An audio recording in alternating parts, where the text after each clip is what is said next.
Over the weekend, a different type of hockey team hit the ice right here in Bowling Green, the Nashville Sled Preds. Hey, look, I even got something for you. Watch. All right. Can I do it? Yes, Can I do it? Can I do it? Wow. Oh, Look at this that. is the longest I've ever done it. Oh, all right. Hilltopper basketball has its first match of bonus play this Saturday right here at Diddle Arena. But what exactly is bonus play and what are the benefits? Now, Coach, I know when you were first introduced as the new baseball coach, you talked a little bit about, trying to get your players to go out and kind of recruit the hallways because that was something that Coach Fowler had done with football. What does Western need to do to come away with a major win this time around? Well, first of all, I think the team, they really need to keep their emotions in check in this one. Again, this is a rivalry game, and sometimes in games like this one, players can let their emotions get the best of them. Now, for me, I picked Jared Savage in this one. He wasn't putting up a whole bunch of points, but he made those three-pointers late when they needed them, especially back-to-back. Do you think that really helped you guys as you got ready for conference play to play Rice on the road so late? The Tops will get a few days to lick their wounds until Louisiana Tech comes to town on Thursday. The Hilltoppers picking up a big-time road win over Arkansas, defeating the Razorbacks 45-19 and getting that 6th win to become bowl eligible. That's right, Hilltopper Nation. Western is headed to Dallas for the First Responders Bowl. Over the weekend, a different type of hockey team hit the ice right here in Bowling Green, the Nashville Sled Preds. I've welcomed the Nashville Sled Preds, sled hockey team here to Bowling Green, just to provide the community with a little demonstration and kind of snapshot of what the Paralympic sport of sled hockey is all about. Sled hockey follows most of the same rules as regular hockey, with the exception of equipment. Players sit in a special sled with 2 skate blades at the bottom and use 2 shortened hockey sticks to move around the ice. It's an upper body workout. You can push yourself up and down the ice. You got to use your arms. Your body is strapped into the sled.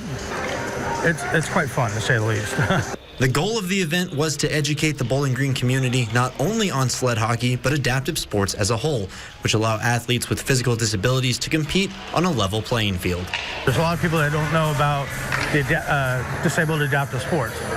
So when we come out and we're able to do something like this and show everybody, it opens the eyes to a lot of people.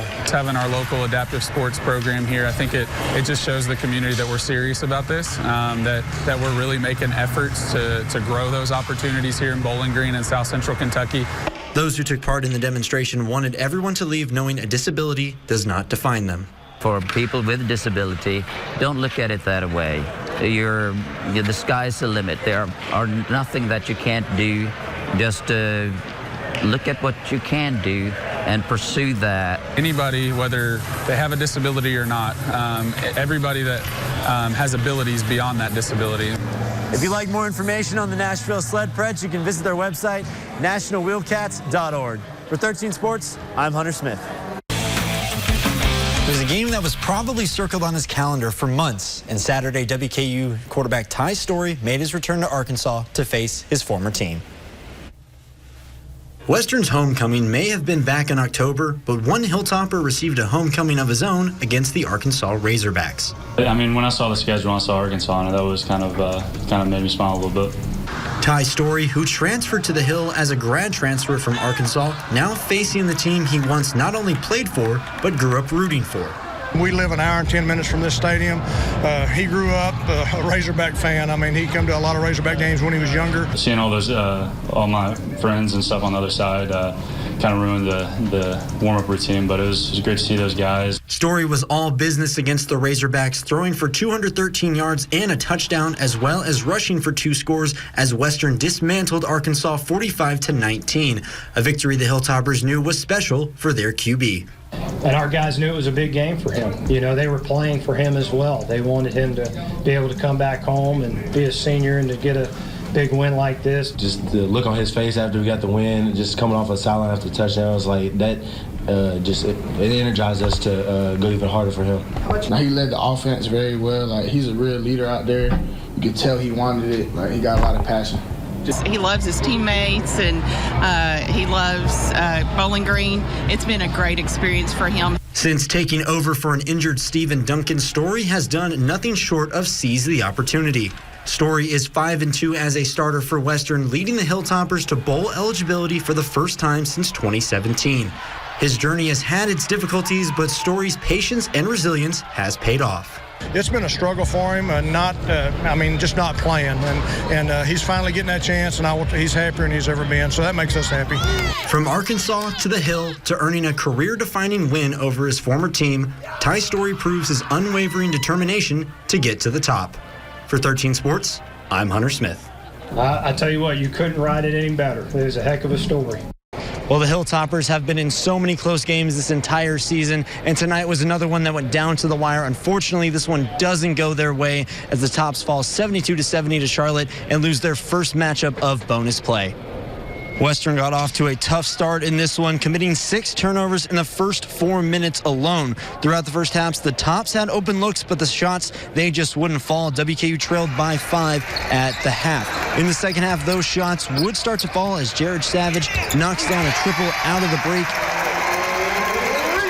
Late in the game, Tavion Hollingsworth would bury the 3 to give the Tops the lead for the first time tonight. Hollingsworth finished with 16 points, but the 49ers wouldn't yield as Charlotte knocks down a 3 to take the lead.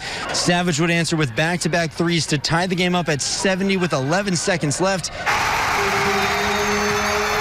Then final second, Charlotte's Jordan Shepard gets the go-ahead field goal to give the 49ers the 72-70 win over the Hilltoppers. I just never felt like we really got in a great flow. Second half in transition, don't seem like we got a lot of stops that allowed us to get out. I mean, we just started out too slow. Like, we got lucky in the past coming back, but it's not gonna happen every time. We just gotta come out, play harder. In the first half, just do better in the first half, beginning of the game. Buzzer beater. I know we've beat people by it, but, just getting beat by a buzzer beater it just make you angry. You don't want to lose by no buzzer beater, but. The Tops will get a few days to lick their wounds until Louisiana Tech comes to town on Thursday. From Diddle Arena, Hunter Smith, 13 Sports. Bowl game's a reward. And so it's a very fitting reward for this team to have one more game. We're very excited about going to Dallas and being in the First Responders Bowl. That's right, Hilltopper Nation. Western is headed to Dallas for the First Responders Bowl, where they will face Western Michigan on December 30th at SMU Stadium. Now, the bowl game will give the Hilltoppers a chance to cap off an already incredible season with 9 wins, tripling Western's win total from last year. Head coach Tyson Helton knows his team is excited for the opportunity to play another game.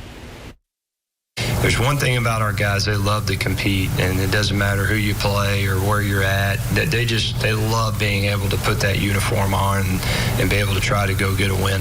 We'll have a lot of eyeballs on us December 30th. It's an ESPN game, a national game, much deserved attention. Western Michigan's a really good team. It's a tough opponent, but that's what you want in a bowl game. Louisville Cardinals discovered their bowl fate yesterday as well. They will face the Mississippi State Bulldogs in the Music City Bowl on December 30th. Now with the name Music City, you can guess the location of Louisville's bowl game, Nissan Stadium in Nashville, a venue the Cardinals are familiar with as they faced off against Western Kentucky down in the Music City back in September. It was a good experience last time we went there. It's a really good venue. I think it was a nice stadium. We had a great time in that stadium. Obviously, you had a big win. It's a great city. I think it's for a lot of entertaining things that can be done in that city. It's very close to us, 2.5 hours away. So a lot of our fans will be able to get down to that site. And I think, it should be a great atmosphere. As for the Wildcats, they will match up against the Virginia Tech Hokies in the Belk Bowl on December 31st at Bank of America Stadium. The Wildcats had a tough season, to say the least, dealing with multiple injuries at the quarterback position, including losing starter Terry Wilson in the second game of the season. But Kentucky finished strong, winning 4 of their last 5 games. Now, just 1 more to go. At the end of the day, we'll always be appreciative of where we go. We knew that there was 2 or 3 options available, and basically 2 options available to us, depending on how many teams got up in the bowl situation. I think the cold is good for us. We're big guys, got a little insulation on us, so we can stay warm if those skinny guys get cold. It helps us a little bit, I'd say.